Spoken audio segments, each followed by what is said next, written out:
अस्सलाम वालेकुम नाज़रीन, प्रोग्राम है एजुकेशन इन फोकस ऐं मां आहियां तव्हांजो होस्ट नवीद नाज़िम रतोई। नाज़रीन, जीअं त तव्हांखे ख़बर आहे त कराची यूनिवर्सिटी कुझु ॾींहं पहिरियों पंहिंजी एडमिशन पॉलिसी अनाउंस कई आहे 2014-2015 जे लाइ। गुज़िरियल काफ़ी वक़्तनि खां असां ॾिसूं था सिंध में हिकिड़ी हिन हवाले सां जेका आहे रिज़र्वेशन रही आहे त कराची यूनिवर्सिटी में जेका कैटेगरीज़ वाइज़ एडमिशन थींदियूं आहिनि हुन में जेका सिंधी स्टूडेंट आहिनि जेका सिंधी ॻाल्हाइनि था या कराची जे अलावा मुख़्तलिफ़ शहरनि सां हुनजो तालुक़ु आहे, हुननि खे एडमिशन वठण में जेका आहे उहा ॾुखियाई थींदी आहे, उन्हनि खे एडमिशन हिते कराची यूनिवर्सिटी में न मिलंदी आहे। हिन हवाले सां कुझु ॾींहं पहिरियों असां ॾिठो त जेका कराची यूनिवर्सिटी जा वाइस चांसलर आहिनि डॉक्टर कैसर शेख साहब, हुननि पंहिंजी जेका आहे हिकिड़ी मीटिंग में इहा ॻाल्हि कई त हाणे असां जेका बि सिंधी स्टूडेंट्स आहिनि हुननि जे लाइ एडमिशन पॉलिसी ओपन करे छॾी आहे ऐं हू बि जीअं आम स्टूडेंट्स एडमिशन वठी सघनि था, उहो बि हिन साॻियो ई उहो बि तरीक़े सां एडमिशन वठी सघनि था। त जॾहिं हाणे एडमिशन पॉलिसी अनाउंस थी आहे त सिचुएशन जेका आहे उहा हिन जी थोरी मुख़्तलिफ़ आहे। हिन सॼी सूरत हाल ते गुफ़्तगू था कयूं त पहिरों मसइलो छा रहियो आहे, जेका एडमिशन जेका पॉलिसी रही आहे उहा कीअं रही आहे, हाणे जॾहिं एडमिशन पॉलिसी अनाउंस थी वई आहे त हुन में छा प्रॉब्लम्स आहिनि, जेका पहिरों ॻाल्हि कई वई छा उहा ॻाल्हि पूरी न थी आहे या ॿियो कोई इशू आहे। हिन सिलसिले में असां गुफ़्तगू कयूं था सैयद ख़लील अहमद साहब सां, चेयरमैन आहिनि इंडस सोशल फोरम जा ऐं अॼुकल्ह कराची प्रेस क्लब में अंगर स्ट्राइक ते बि आहिनि। हुननि खां पुछूं था त हू सॼो हीउ प्रोसेस जेका आहे हुनखे कीअं था ॾिसनि ऐं जेका एडमिशन जे हवाले सां कराची यूनिवर्सिटी जी पॉलिसी आहे हुन ते गुफ़्तगू करे पुछूं था त मसइलो छा आहे। अस्सलाम वालेकुम ख़लील साहब। वालेकुम सलाम, बिस्मिल्लाहिर्रहमानिर्रहीम।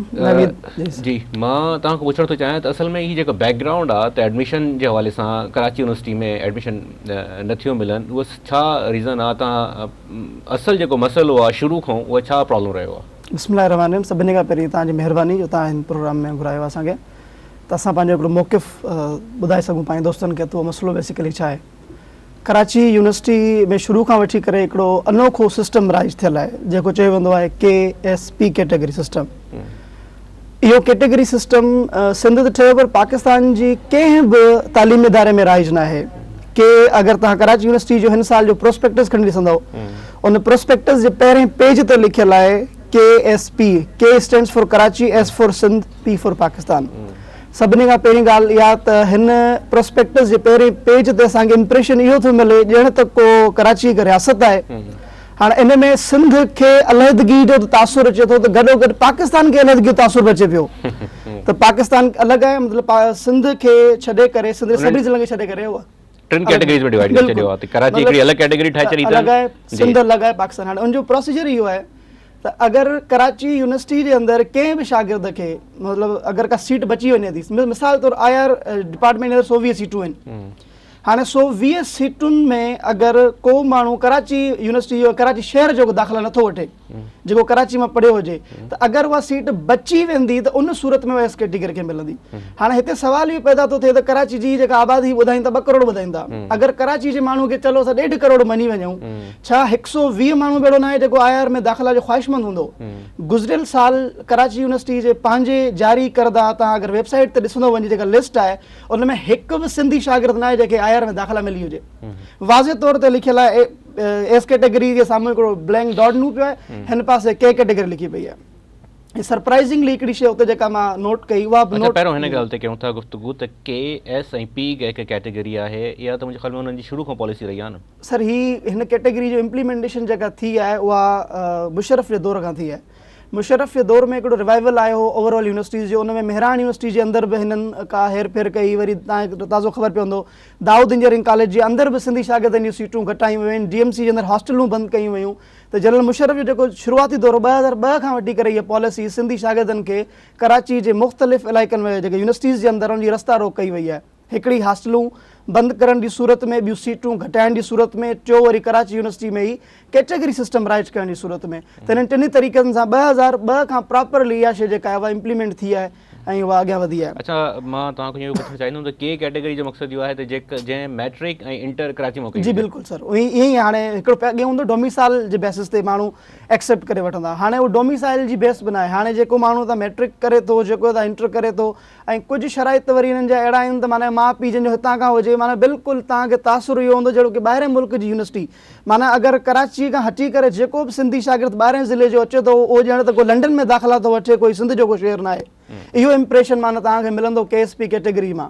पहिरों त इहो हूंदो त तव्हां शायदि मैट्रिक काथे बि कयल हुजे पर इंटर हिते इंटर, थियणु ज़रूरी आहे, त इहे आराम सां मुख़्तलिफ़ मिसाल बिल्कुलु। लाड़काणे मां ॿार मैट्रिक करे कराची मां इंटर करे बि एडमिशन वठी सघंदो हुयो, पर हाणे हुननि उहा शायदि उहो बि लॻाए छॾियो, फेटर लॻाए छॾियो अथनि। जेके आहिनि हाणे मां तव्हांखे ॿुधायां त पहिरीं ईअं हूंदो हो त सिंधी जे अंदरि दाख़िला थी वई अगरि कंहिं शागिर्द जी, सिंधी डिपार्टमेंट कराची यूनिवर्सिटी जे अंदरि, उन में अगरि कंहिं बि शागिर्द जूं 70 मार्कूं अचनि थियूं उन्हनि जे पेपरनि में फर्स्ट सेमेस्टर जे अंदरि सेकेंड सेमेस्टर जे अंदरि, त हुनखे इहो मौक़ो हूंदो त हू अॻे साल पंहिंजो डिपार्टमेंट तब्दील कराए सघे थो। हिकु वॾी तादाद में सिंधी शागिर्द छा कंदा इनिशियली वीचारा त उहे सिंधी डिपार्टमेंट में दाख़िला वठंदा, उन खां पोइ सुठियूं मार्कूं हासिल करे जेका उन सब्सिडी हूंदी, मिसाल तौरु सोशोलॉजी या जर्नलिज़म में ट्रांसफर करे वठंदा। हाणे उते बि हिननि तासुब जी इंतिहा इहा कई त उन्हनि मार्कुनि खे रसी करे छॾियो आहे। मतिलबु हाणे 80 मार्कूं तव्हां सब्सिडी में हासिल कयो या कंपल्सरी सब्जेक्ट में हासिल कयो, 80+ खां पोइ तव्हांखे ट्रांसफर थींदो, जेको अगेन कराची जहिड़े इदारे में उहो त सिर्फ़ सिंधी डिपार्टमेंट जे लाइ न हूंदो, उहो त ऑल द वे थ्रू सभिनि जे लाइ हूंदो। त हर जगह खां हिननि जी भरपूर कोशिशि कई आहे त माने 5 शागिर्द बि सिंधी जेके आहिनि उहो कराची तालीमी इदारे में न निकिरनि। सही।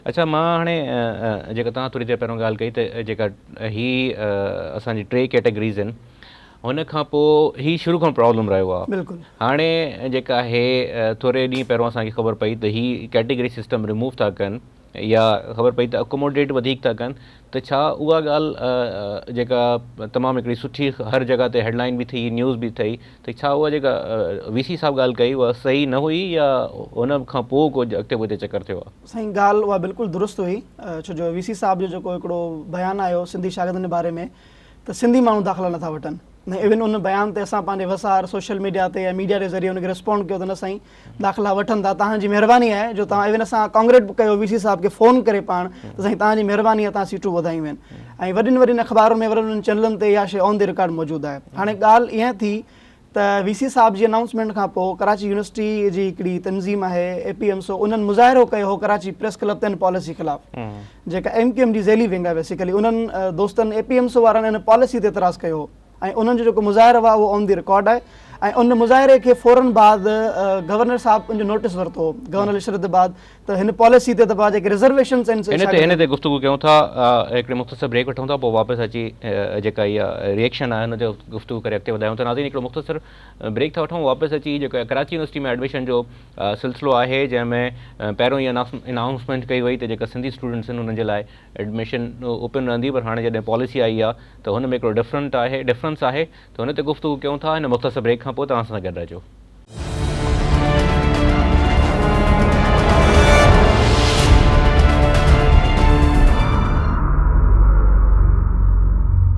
वेलकम बैक नाज़रीन, अचो त गुफ़्तगू सिलसिले खे अॻिते था वधायूं। असां गुफ़्तगू पिया कयूं त कराची यूनिवर्सिटी में जेका एडमिशन जे हवाले सां पॉलिसी आहे जॾहिं अनाउंस थी आहे, ऐं जेको पहिरों हिकिड़ो असांखे ॿुधण में मिलियो त कराची यूनिवर्सिटी में सभु एडमिशन वठी सघनि था, ख़ासि तौर ते सिंधी तालिब इल्म बि, पर हुन में फ़र्क़ु आहे।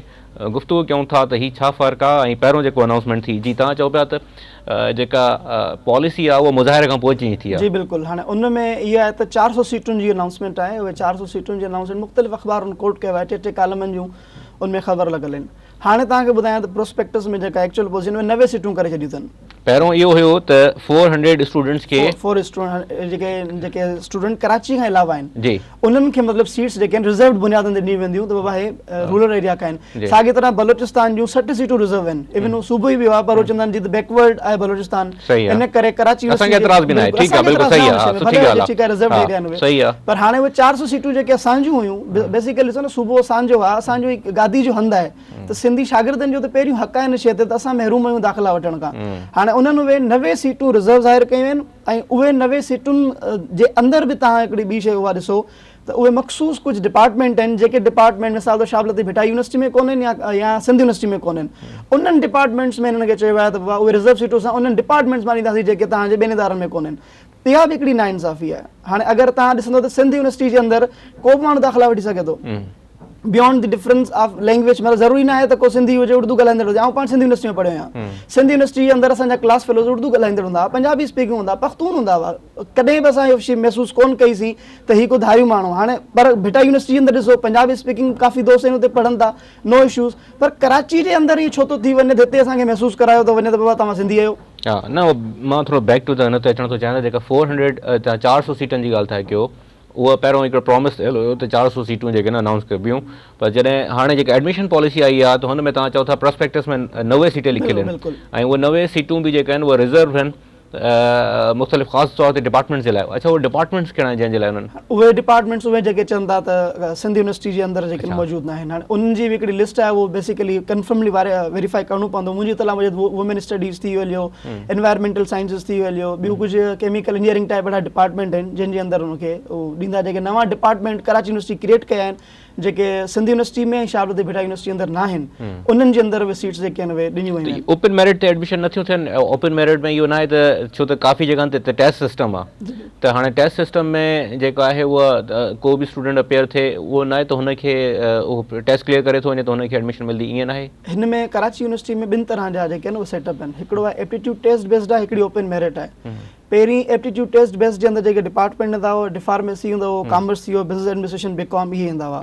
हाणे वरी हिननि छा कयो आहे त टेस्ट बेस्ड जे अंदरि IR थी वियो, इंग्लिश लिटरेचर थी वियो, मास कम्युनिकेशन थी वियो, इहे डिपार्टमेंट एडिशनली हिननि टेस्ट बेस्ड जे अंदरि शामिल कया आहिनि। बिल्कुलु तव्हां दुरुस्त चयो, थियणु ईअं घुरिजे।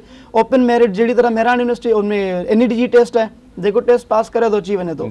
सिंधी शागिर्दनि लाइ त इहो बि वरी हिकिड़ो आज़ार आहे त अगरि हिकिड़ो माण्हू महिनत करे, उहा एप्टीट्यूड टेस्ट पास करे वञे थो, टेस्ट पास करण खां पोइ वरी हुनखे हिकिड़ो KSP जो कारो कानून फेस करणो पवंदो। कैटेगरी में पोइ बि ईंदो? बिल्कुलु, पोइ कैटेगरी टेस्ट क्लियर थी वञे उन खां पोइ बि कैटेगरी में ईंदो। जेकॾहिं उनजे सुठी मार्कूं आहिनि, सभु कुझु आहिनि, पर हुन सां जेकॾहिं 120 सीट्स तव्हां चओ था 120 सीटूं IR जी भरियल आहिनि, त हुनखे एडमिशन न मिलंदी? बिल्कुलु न मिलंदी। जेसि ताईं तव्हां अगरि पहिरीं प्रियोरिटी वाज़े तौर ते लिखियल आहे त बाबा कराची यूनिवर्सिटी फर्स्ट प्रोस्पेक्टस जेको पेज आहे उहो ॿुधाए थो त एडमिनिस्ट्रेशन जेका कराची यूनिवर्सिटी में दाख़िला थींदी उहा थींदी हिन KSP कैटेगरी जे बुनियाद ते थींदी, चाहे उहो एप्टीट्यूड टेस्ट पास करे थो या नथो करे, चाहे उहो ओपन मेरिट ते अचे थो। ॿिन्ही क्राइटेरिया जे अंदरि असांखे उहा उनजे थ्रू वञिणो पवंदो।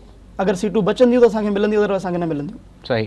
अच्छा, हाणे ही जेका अनाउंसमेंट थी वई आहे, हुन खां पोइ तव्हां रिएक्शन छा था ॾिसो, छा करणु तव्हां छा था कयो, जेका हाणे अंगर स्ट्राइक बि कयो था, अॻिते छा ॿियनि जो जेतिरो सपोर्ट आहे उहो कीअं था ॾिसो? सिंधी स्टूडेंट्स में तव्हां ॾिसो था त मायूसी हिन ॻाल्हि खां थी आहे, ओवरऑल हिकिड़ो जेको हुनजो रिएक्शन आहे उहो कीअं था ॾिसो? सभिनी खां पहिरीं ॻाल्हि तव्हां सिंधी शागिर्दनि खे इहा ॻाल्हि वाज़े कंदुसि, मायूस थियण जी ज़रूरत न आहे। हीअ इदारा असांजा आहिनि, शहर असांजो आहे, ऐं ॿिया काफ़ी दोस्त बि कराची यूनिवर्सिटी अंदरि पढ़ंदा रहिया। असांजे तंज़ीम जा दोस्त बि कराची यूनिवर्सिटी अंदरि पढ़नि था, दाख़िला वठी सघिजे थी, हुते इहा शइ मुमकिन आहे। सिंधी डिपार्टमेंट आहे, ॿिया डिपार्टमेंट आहिनि, उहा बि हिकिड़ी उमेदु आहे, नाउमीदी जी ज़रूरत न आहे। असांखे 4 साल थिया आहिनि हिन जदोजहद में।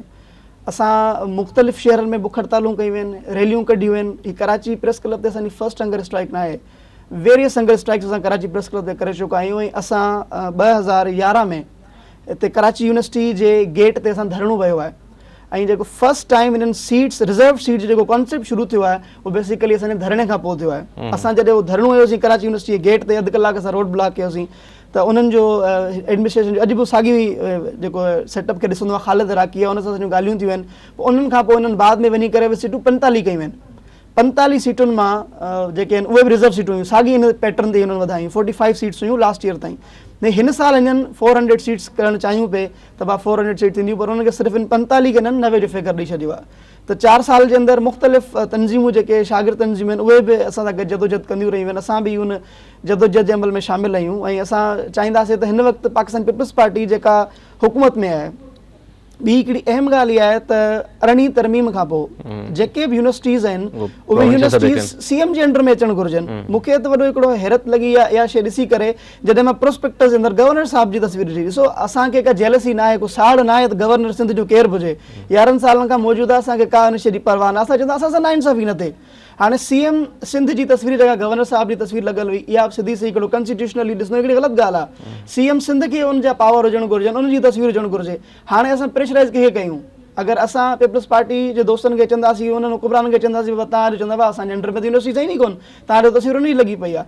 हक़ीक़त में इहो प्रियोरिटी पाकिस्तान पीपल्स पार्टी ॾियणु घुरिजे। सिंधी माण्हू उन्हनि खे वोट ॾिए थो, उन्हनि खे इलेक्ट करे अचे थो, त असीं ॾिसूं उन्हनि जी तरफ़ था।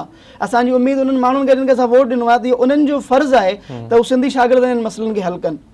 त हिकिड़े वॾे अरसे खां असां उन्हनि खे बि अप्रोच कयो आहे। वक़्तनि वक़्तनि असां जेके एजुकेशन मिनिस्टर्स आहिनि उन्हनि सां बि असांजा राब्ता रहिया आहिनि त सर तव्हां हिन कैटेगरी सिस्टम खे महिरबानी करे ख़तमु करायो। अञा हींअर जेको असां हिकिड़ी नई वेव शुरू कई आहे उहा सिर्फ़ु शुरूआत आहे। अॼु बि असांजा जेके दोस्त आहिनि इंडस जो फोरम जा उहे कराची प्रेस क्लब ते बुख हड़ताल ते वेठल आहिनि। हीअ सिर्फ़ु इनिशियली असांखे जी ख़बर पई आहे, असां प्रोस्पेक्टस पढ़ी करे असां पहिरीं बुख हड़ताल जो ऐलान कयो आहे। उन खां पोइ जी लास्ट टाइम असां सिंध जे शहर में मुज़ाहिरा कया, शहर में असां धरना कढंदासीं, अवेयरनेस रिलीज़ कंदासीं, बुख हड़तालूं कंदासीं। ऐं अगरि सिंधी को बि हक़दार सिंधी शागिर्द असीं उन्हनि माण्हुनि जा कोन असीं चवंदा यार असांजी 60% आहे, वीसी साहिबु तव्हां असांखे डिफार्मेसी डिपार्टमेंट ॾेई छॾियो। असीं चवंदा त अगरि 70% हिकिड़ो सिंधी शागिर्द खणी अचे थो ऐं उनखे तव्हां IR में दाख़िला नथा ॾियो, साॻी 50% तव्हीं हिकिड़े कराची मां पढ़ियल दोस्त खे दाख़िला ॾेई था छॾियो, त असांजो सिंधी शागिर्द मायूसी जो शिकार थो थिए। त यार हीअ सिर्फ़ु इन बुनियाद ते हिनखे इहा सीट मिली वई छो जो हीअ सिंधी नथो ॻाल्हाए। मतिलबु असीं अगरि पंहिंजे शहरनि में ओपरा आहियूं त असांजे अंदरि त मायूसी ईंदी, उहो मायूस नौजवान छा कंदो? पोइ वरी मुख़्तलिफ़ इल्ज़ामात लॻंदा था, ॾिसो सिंधी माण्हू इश्तिहाल में अची वञनि था, क़ौम परस्त आहिनि, त असीं मजबूर थी वञूं था। जॾहिं असांजे साम्हूं आऊं हिकिड़ो केस ॾिसां पियो त यार मुंहिंजे हिकिड़े दोस्त जी परसेंटेज 70 आहे, उनखे IR में दाख़िला नथी मिले, साॻी जॻह ते अॻे जी परसेंटेज 5 आहे, 20% जो डिफरेंस आहे, उनखे नथी मिले।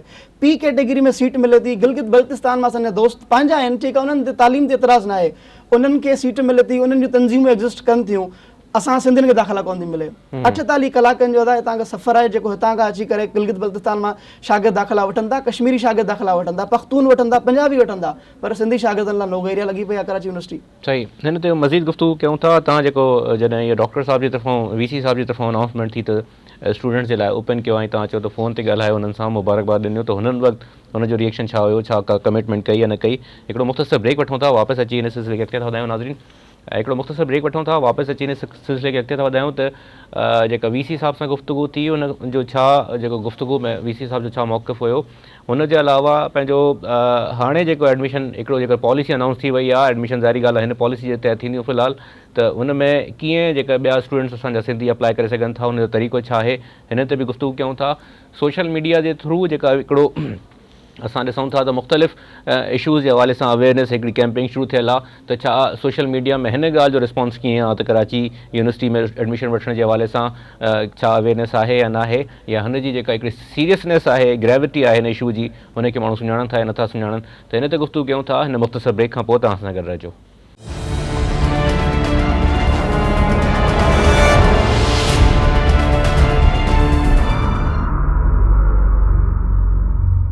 वेलकम बैक नाज़रीन, अचो त गुफ़्तगू सिलसिले खे अॻिते था वधायूं। असां गुफ़्तगू कयूं था कराची यूनिवर्सिटी में एडमिशन जे हवाले सां, ऐं जेका ॻाल्हि कई त पॉलिसी जेका पहिरों जंहिं बारे में जेका मीडिया में ॻाल्हि आई त हिकिड़ी ओपन पॉलिसी आहे जंहिंमें हर कोई एडमिशन वठी सघे थो, पर जॾहिं पॉलिसी अनाउंस थी आहे ऐं जॾहिं असां ॾिसूं था त हाणे अप्लाई करण जे लाइ डेट्स अची वियूं आहिनि, पर उन में पॉलिसी में फ़र्क़ु आहे।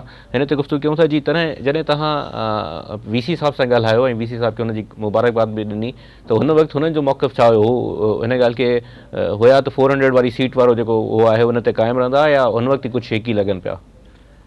असांजो मरकज़ी फाइनेंस सेक्रेटरी आहे त इलियास अब्बासी, उन बेसिकली कॉल कई, असां मिलण पिया चाहियोसीं VC साहिब खां। असांजो इहो इरादो हो त VC साहिब खे टाइम वठी करे असां वञूं, मिलूं, हुनखे कांग्रेट कयूं त तव्हां पॉलिसी चेंज कई आहे। त उन वक़्तु सुठो रिस्पॉन्स हो VC साहिब जो, हुनजो ठीकु आहे, तव्हां असां मिलंदासीं, वक़्तु ॾींदासीं तव्हांखे, तव्हां अचो मिलिजो। त आउं नथो सम्झां अहिड़े का बि शिफ्ट हुई हुन टाइम ते, इन करे मां वरी तव्हांखे ॿुधायां त VC साहिबु पाण हिकिड़ो बयानु ॾिनो बाद में, उहो बयानु बि ॾाढो हलियो त असीं कंहिं बि धुर सां नाइंसाफ़ी थियणु ॾींदासीं।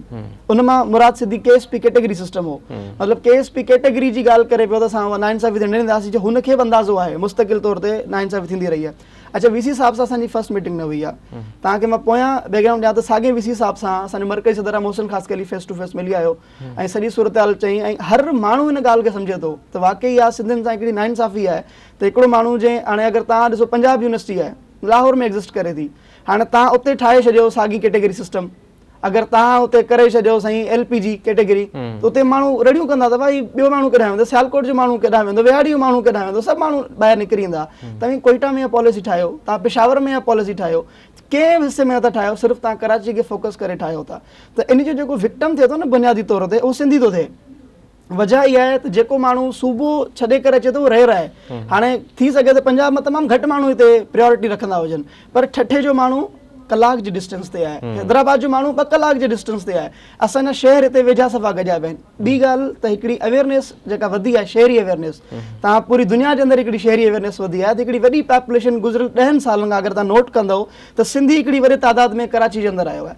जीअं उहा तालीमी शऊर वधियो आहे, एजुकेशनल शऊर वधियो आहे, उन सां गॾोगॾु माण्हुनि जो शऊर वधियो आहे। त यूनिवर्सिटी में दाख़िला वठूं। हाणे उहो जेको सिंधी माण्हू उन शऊर जे बुनियाद ते दाख़िला वठणु चाहे थो, उनजो अकेडमिक रिकॉर्ड त पोयां काहे। मतिलबु अगरि आउं हिन वक़्तु मास्टर्स में दाख़िला वठणु चाहियां थो कंहिं बि डिसिप्लिन जे अंदरि, मुंहिंजो सिंधी यूनिवर्सिटी में डिग्री कयल आहे, न त वठी सघां। अहिड़ी तरह हज़ारे नौजवान अहिड़ा आहिनि जेके गुज़िरियल तव्हांखे ॾिसणु वेंदो 5 या 10 सालनि में हिकिड़ी मास माइग्रेशन थी आहे सिंध जे ॿियनि ज़िलनि मां। बेरोज़गारी जे करे मुख़्तलिफ़ वजूहात जी बुनियाद ते माण्हू प्रेफर कंदा आहिनि त शहरनि में अचनि था। त वॾे माहौल जेको धकु लॻे थो उहो सिंधी शागिर्द खे लॻे थो। जॾहिं त जेको शागिर्द सूबो बदर थींदो आहे तमामु रेयर ईंदो आहे। मतिलबु अगरि पंजाब खे हिन पॉलिसी जो नुक़सानु आहे त घटि आहे, ख़ैबर पख्तूनख्वा खे आहे, बलोचिस्तान खे, कश्मीर गिलगित बल्तिस्तान खे घटि आहे, पर सभिनी खां वॾो जेको नुक़सानु आहे उहो सिंधी शागिर्द खे आहे।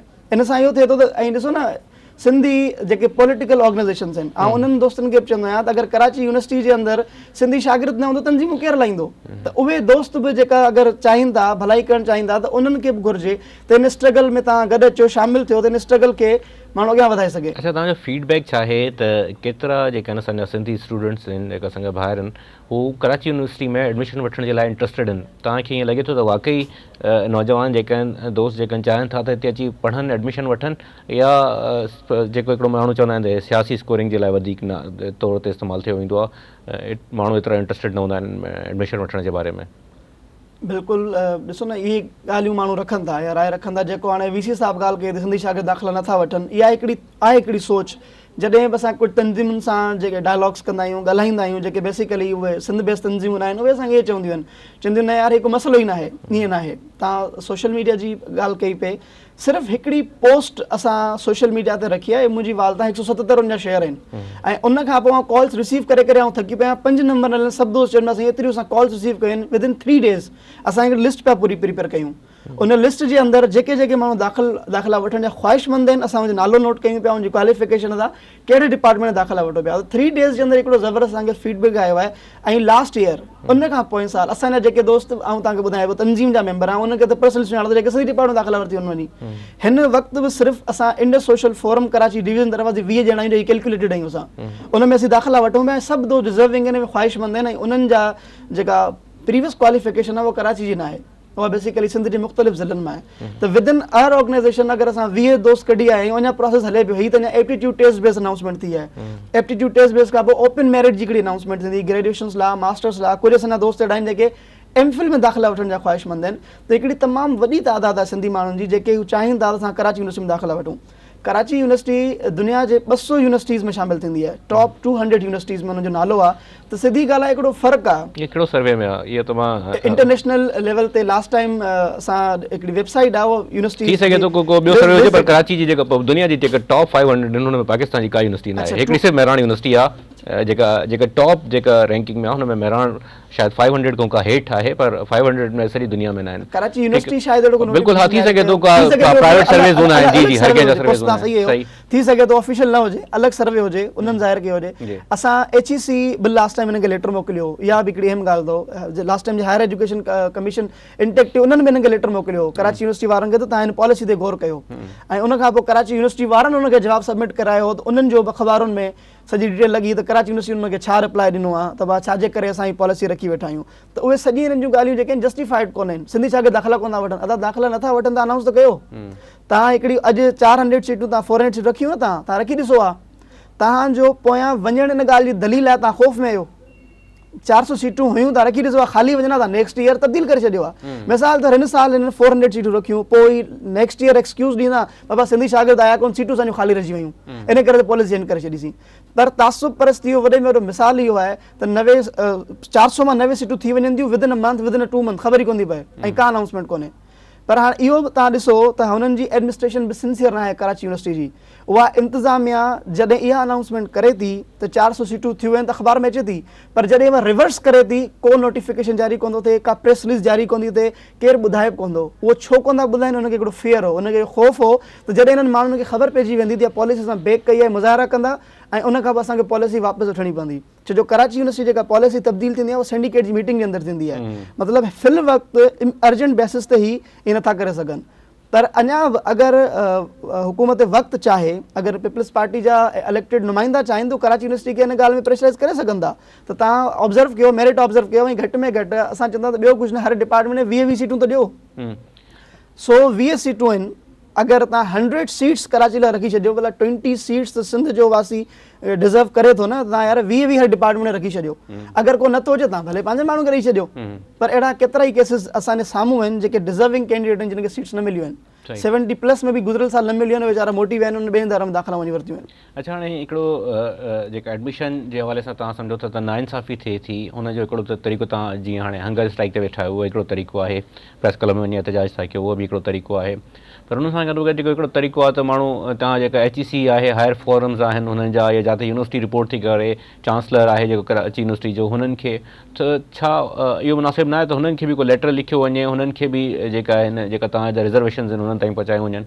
बिल्कुलु, असां माज़ी में बि हीअं कंदा रहिया आहियूं। मुख़्तलिफ़ तंज़ीमूं, मुख़्तलिफ़ फोरम, असां जिते जिते बि अप्रोच करे सघिया आहियूं, इवन जेके MPAs MNAs खां वठी करे सेनेटर्स ताईं, असां उन्हनि खे बि पर्सनली ॻाल्हायो आहे। पर उहो राइट फोरम त ईअं न, जेका HEC जंहिंखे रिपोर्ट, कराची यूनिवर्सिटी जंहिंखे रिपोर्ट कंदा आहिनि, या पंहिंजी जेका शयूं मोकिलींदा हुआ, जेको फंडिंग वठंदा हुआ, त HEC हुयो हिकिड़ो। जी, हाणे उहो तब्दीली इहा थी आहे त वफ़ाक़ जी 18 अमेंडमेंट खां पोइ हाणे सूबनि वटि उहो इख़्तियार आहे। सही, अगर हिन वक़्तु केरु पॉलिसी चेंज करे सघे थो त एज़ पर लॉ त साईं काइम अली शाह करे सघे थो। CM सिंध आहे, उहो अगरि वाइस चांसलर खे चवंदो त उहा पॉलिसी तब्दील थी वेंदी, या जेको सिंडिकेट मेंबर अंदरि पाकिस्तान पीपल्स पार्टी जो नुमाइंदो आहे उहो उनखे तब्दील कराए सघे थो, उहो उनखे आणे सघे थो त बाबा तव्हां पॉलिसी तब्दील करे छॾियो। त उन प्लेटफॉर्म्स खे बि असां इस्तेमालु कंदा रहिया आहियूं। ऐं इवन कराची यूनिवर्सिटी जे अंदरि मौजूदु बि काफ़ी अहिड़ा शागिर्द बि आहिनि, जेके सिंध दोस्त बि आहिनि, जेके इन ॻाल्हि जी हिमायत कंदा रहिया आहिनि त बाबा वाक़ई नाइंसाफ़ी आहे। इवन कुझु माण्हू अहिड़ा आहिनि जेके वीचारा उर्दू स्पीकिंग बि आहिनि कराची यूनिवर्सिटी अंदरि, उहे बि सम्झनि था हिन ॻाल्हि खे, पॉलिसी त माना जस्टिफाइड न आहे, हिते सिधो सो हिकिड़ो इनजस्टिस आहे हिकिड़े मख़सूस क़ौम सां, असां सां ई आहे न, सिंधी माण्हुनि सां ई आहे, ॿियनि सां त न आहे। मेजॉरिटी हिकिड़ी सिंधी स्पीकिंग जी आहे, असां सूबे खे ऑन कयूं था, ही सूबो असांजो, यूनिवर्सिटी असांजी आहे, जे असांखे दाख़िला नथी मिले त उन खां वरी नाइंसाफ़ी कहिड़ी हूंदी। त प्रायोरिटी ते असां सभिनी खे ख़त लिखियो आहे, हिननि खे प्रेशराइज़ कयो आहे। हिकिड़े पॉलिटिकल प्रेशर जी बिल्कुलु ज़रूरत आहे, जेका अहिड़ी धुर हुजे जेका हुनखे प्रेशराइज़ करे सघे। हिन वक़्तु सिर्फ़ु पाकिस्तान पीपल्स पार्टी आहे जेका रूल करे पई। ऐं ॿी तव्हांजी ॻाल्हि ॿुधायां त लास्ट हुकूमत जे अंदरि सिंध असेंबली जे अंदरां बि अदी नुसरत सर अब्बासी उन उते ह्यू इंक्वायरी कई, अंदरां ॻाल्हायो हिन मैटर ते, पर उनजी ॻाल्हि ॿुधी कोन वई। अफ़सोस जहिड़ी ॻाल्हि आहे त स्पीकर असांजो पाकिस्तान पीपल्स पार्टी जो ई हो, पर उहा ॻाल्हि ॿुधी कोन। KTN वारनि दोस्तनि हलाई, उहा क्लिप बि मां पाण ॾिठी, त अदी ॻाल्हाए पई त कराची यूनिवर्सिटी जेका पॉलिसी आहे तव्हां तब्दील कयो। इवन फंक्शन लीग जा MPAs असां सां गॾु गुज़िरियल बुख हड़तालुनि में असां सां गॾु बि वेठा आहिनि। त वक़्तनि वक़्तनि इहे तंज़ीमूं असां सां ऑन बोर्ड रही वेंदी, इहे माण्हू बि असांखे सम्झनि था त इहा शइ बिल्कुलु सही आहे। ॻाल्हि चवण जी आहे त सभु सच सम्झनि था, मञनि था, पर हाणे ॾुखी ॻाल्हि इहा आहे। असांखे VC साहिब बि हिकिड़े दफ़ा इहो चयो त बाबा ॻाल्हि मुंहिंजे वस जी न आहे। हाणे इन खां वधीक मां तव्हांखे छा ॿुधायां, हिकिड़ो वाइस चांसलर चए थो त मुंहिंजे वस जी ॻाल्हि न आहे, त इन जो मतिलबु त को बिहाइंड द सीन को पावर आहे जेको हुन वाइस चांसलर खे बि प्रेशराइज़ करे थो त भाई पॉलिसी चेंज न आहे करणी। ठीकु, हाणे थोरी देरि पहिरियों सोशल मीडिया जी ॻाल्हि थी, त तव्हां हाणे ॾिसूं था असां तालीम जो हाल सोशल मीडिया में काफ़ी हिकिड़ी एक्टिविज़म आहे, ऐं घोस्ट टीचर जेका आहिनि हुननि ते काफ़ी हिकिड़ी कैंपेन हली आहे, ऐं उनजे ख़िलाफ़ु जेके आहिनि माण्हुनि कई आहे, काफ़ी हद ताईं कुझु कामयाबी बि थियूं आहिनि। त तव्हां सम्झो था त हिन इशू ते बि जेको असांजो सोशल मीडिया आहे ऐं कन्वेंशनल मीडिया आहे, हुनजो रिस्पॉन्स तव्हां कीअं था ॾिसो? आउं सम्झां त ॾाढो सुठो रिस्पॉन्स ईंदो। ऐं जेका रिसेंट असां सिर्फ़ु 3 डेज़ खां कैंपेन हलाई आहे, उहो तव्हां एडमिशन ओपन करण जे लाइ हलाई, त जंहिंखे ज़रूरत आहे जंहिंखे ज़रूरत आहे उहो असां सां राब्तो करे, असांजा नंबर बिल्कुलु सॼा हुन सोशल मीडिया ते मैंशन थियल आहिनि। ऐं उहे तक़रीबन मां सम्झां सुठी तादाद में दोस्तनि हुनखे शेयर करे छॾियो आहे। ऐं जेके दोस्त सुञाणनि न पिया उन्हनि बि शेयरिंग कई आहे। सोशल मीडिया बेसिकली इहा आहे जेको सुठो कमु ॾिसनि हुनखे प्रमोट करे छॾींदा आहिनि। साॻी जेके इंटरनेशनल लेवल ते दोस्त वेठा आहिनि उहे बि जेके ॾिसनि था। इवन राति हिकु दोस्त आहे, हुन कैनेडा मां पंहिंजे वाल ते लिखी छॾियो आहे त बाबा तव्हां हंगर स्ट्राइक में शामिलु थी वञो। हिकिड़ो दोस्त केरु UK में वेठो आहे। इन्हनि सभिनी दोस्तनि गॾु करे हलायो आहे। नो डाउट सोशल मीडिया ज़बरदस्त कमु करे सघे थी, ऐं हिन वक़्तु बि ज़बरदस्त परफॉर्म करे पई। जहिड़ी तरह घोसू टीचरनि वारो मसइलो हो, हीउ मसइलो बि उन नोईअ जो ई आहे। जॾहिं तव्हां तालीम कराइणु न ॾींदव अहिड़नि इदारनि मां असांखे, उहो सिंधी माण्हू केॾांहुं वेंदो? मायूसी थींदी आहे। उहा मायूसी वरी सभिनी ते फैलबी। त सोशल मीडिया ज़बरदस्त कमु करे सघे थी। ऐं आउं सम्झां थो अञा बि जेको हिन वक़्तु ताईं उहो कमु हले पियो, दोस्त असां पंहिंजा सोशल मीडिया ते इन सॼी शइ खे हलाइनि पिया स्लोली ग्रेजुअली, जेसिताईं माण्हुनि खे उन शइ जी अवेयरनेस अचे। मसइलो इहो आहे, पहिरीं ॻाल्हि त आवाम खे सम्झाइणु ज़रूरी आहे त आख़िर बुनियादी तौर ते मसइलो छा आहे तव्हां जेका सवेर ॻाल्हि कयो ज़बरदस्त ॻाल्हि आहे घणे भाङे माण्हू इहो सम्झनि था त यार हीअ स्कोरिंग आहे अदा स्कोरिंग आहे इंडस सोशल फोरम खे वोट त वठणा कोन्हनि न को असांजो को ॿियो वॾो नारो आहे असां हीअ कंदासीं हू कंदासीं असीं सिधी ॻाल्हि कयूं त हिकिड़ी नाइंसाफ़ी आहे जिते असां नाइंसाफ़ी ॾिठी आहे असां उते निकिरी आया आहियूं हिन खां वॾी का नाइंसाफ़ी मूं किथे बि कोन ॾिठी आहे हीअ पाकिस्तान जी वॾे में वॾी शागिर्दनि सां नाइंसाफ़ी इहो न सम्झियो वञे त कोई सिंधियुनि सां नाइंसाफ़ी आहे फलाणे सां तव्हां शागिर्दनि जी बुनियाद ते निकिरी अचो मूंखे पाकिस्तान जी कंहिं हिकिड़े इदारे जी अहिड़ी पॉलिसी ॾेखारे वञो त मूंखे ॾेखारे वञे यार ऐं इन करे डायलॉग नथा कनि ॾिसो न इहो हिकिड़ो वॾो रीज़न अथव हू डायलॉग कनि ई नथा हू सम्झनि था त डायलॉग कंदा हू कमज़ोर आहिनि कहिड़ी तरह हिकिड़ो माण्हू जस्टिफाई कंदो त यार हिकिड़े सूबे जी सिंधी यूनिवर्सिटी जी हिकिड़ी पॉलिसी शाबत बिटाई जी ॿी पॉलिसी ऐं कराची यूनिवर्सिटी जी बिल्कुलु हटियल पॉलिसी त इहा ई वजह आहे जो उहो असां डायलॉग नथा कनि सोशल मीडिया में बिल्कुलु ताक़त आहे अगरि फेसबुक जा दोस्त चाहींदा त हिन इशू खे इनशा ताला हल कराए सघनि था जेतिरी दोस्त महिनत कंदा ओतिरो मसइलो हल थी वेंदो इहो अच्छा हाणे लास्ट कुझु असांजा हीअ मिनट्स था हलनि एडमिशन जी जेका प्रोसीजर आहे जेका तव्हां सां माण्हू हिकिड़ो तव्हां चओ था त फेसबुक ते राब्तो कनि था या सोशल मीडिया ते राब्तो कनि था हिकिड़ो जर्नल ॿुधाए छॾियो असांजे नाज़रीन जे लाइ बि स्टूडेंट्स जे लाइ बि त हू छा तरीक़ो आहे जंहिंजे थ्रू हू पंहिंजो अप्लाई करे सघनि था ऐं पंहिंजो कराची यूनिवर्सिटी में हाणे एप्टीट्यूड टेस्ट वारो सिस्टम आहे त फ़िलहालु टेस्ट जे लाइ अप्लाई थी सघनि था कॾहिं डेट आहे छा आहे एप्टीट्यूड बेस्ड जेका टेस्ट आहे उनजी दाख़िला जारी आहे हिन वक़्तु ऐं 27 तारीख़ हुनजी आख़िरी आहे ऐं कराची यूनिवर्सिटी वारो जेको जुबली गेट आहे उन खां इज़ीली मिली वेंदो आहे फॉर्म जी क़ीमत 27 नवंबर ते 27 नवंबर ते लास्ट डेट आहे हुनजी जी ऐं 2000 रुपए जो प्रोस्पेक्टस जो सिर्फ़ु हिकिड़ो फॉर्म मिलंदो आहे उहो एप्टीट्यूड बेस्ड डिपार्टमेंट में डिफार्मेसी आहे कॉमर्स डिपार्टमेंट आहिनि मास कॉम थी वियो बीकॉम थी वियो ऐं IR हाणे उनमें शामिल आहे इंग्लिश लिटरेचर में शामिल आहे इहे एप्टीट्यूड बेस्ड आहिनि डिपार्टमेंट्स जंहिंमें हर कोई एंट्री टेस्ट जंहिंमें हर कोई एंट्री टेस्ट ॾींदो पहिरीं एंट्री टेस्ट में हाणे मार्क्स ज़ाहिर न कंदा आहिनि पर अंदाज़े मूजिबि त 50 मार्क्स हूंदियूं आहिनि उन टेस्ट जो तव्हांखे मां क्विकली हिकिड़ो फॉर्मेट तव्हांखे ॿुधाए छॾियां थो 100 मार्क्स हूंदियूं आहिनि उन टेस्ट जे अंदरि उनमें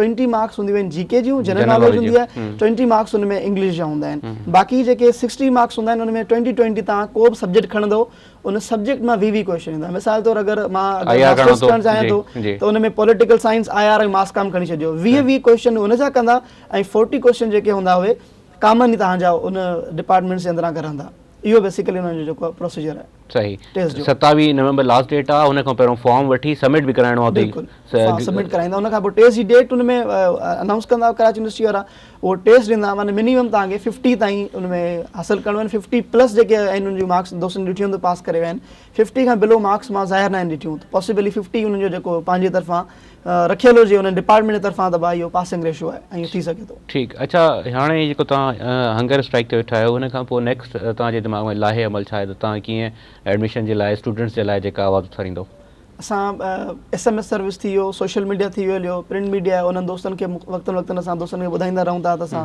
हिननि जॻहियुनि ते अॼु असांजो प्रोटेस्ट आहे हाणे हीअ अॼु जी जेका हंगर स्ट्राइक अॼु बि आहे सुभाणे बि आहे असां कराची प्रेस क्लब ते 2 ॾींहं हूंदासीं वरी नेक्स्ट सैटरडे संडे ते असांजो आहे त असां जेके डिविज़नल हेडक्वार्टर्स आहिनि सिंध जा उन्हनि सभिनी डिविज़नल हेडक्वार्टर्स ते असांजा जेके तंज़ीम जा दोस्त आहिनि उहे 2 डेज़ जी ॿीहर हंगर स्ट्राइक कंदा ऐं उन्हनि दौरान जेके 5 डेज़ विच में असांजा बचंदा उन में असां ख़ामोश न वेहंदासीं सिंध जे हर शहर में जिते जिते असांजी तंज़ीम मौजूदु आहे उते असां अवेयरनेस वॉक्स जो प्लान कयो आहे त असां अवेयरनेस वॉक्स कंदा इन सां इहो थींदो त जेके माण्हू आहिनि उन्हनि खे हिकिड़ी अवेयरनेस मिली वेंदी अवेयरनेस वॉक जे ज़रिए ऐं असां मोबिलाइज़ करे सघंदासीं त तव्हां बुख हड़ताल ते अची वञो असांजो बुनियादी मक़सदु इहो आहे त असां जेके ताक़तवर धुरियूं आहिनि उनखे ॿुधायूं त उहे एग्ज़िस्ट असां बि जाॻूं था हीअ नाइंसाफ़ी आहे महिरबानी करे या न कयो ऐं असां सां इंसाफ़ कयो असांखे इंसाफ़ ॾियो सिंधी शागिर्दनि सां तव्हां इंसाफ़ कयो वॾी महिरबानी तव्हांजी तव्हां असांजे प्रोग्राम में आयो माण्हुनि खे ऐं असांजे दोस्तनि खे जेका ॾिसनि पिया तालीम जे कराची यूनिवर्सिटी जे एडमिशन जे हवाले सां अपडेट कयो तव्हांजी वॾी महिरबानी नाज़रीन गुफ़्तगू तव्हां ॿुधी असल ॻाल्हि इहा आहे त जेका बि शागिर्द एडमिशन वठणु था चाहिनि उहे थोरी एफर्ट्स कनि ऐं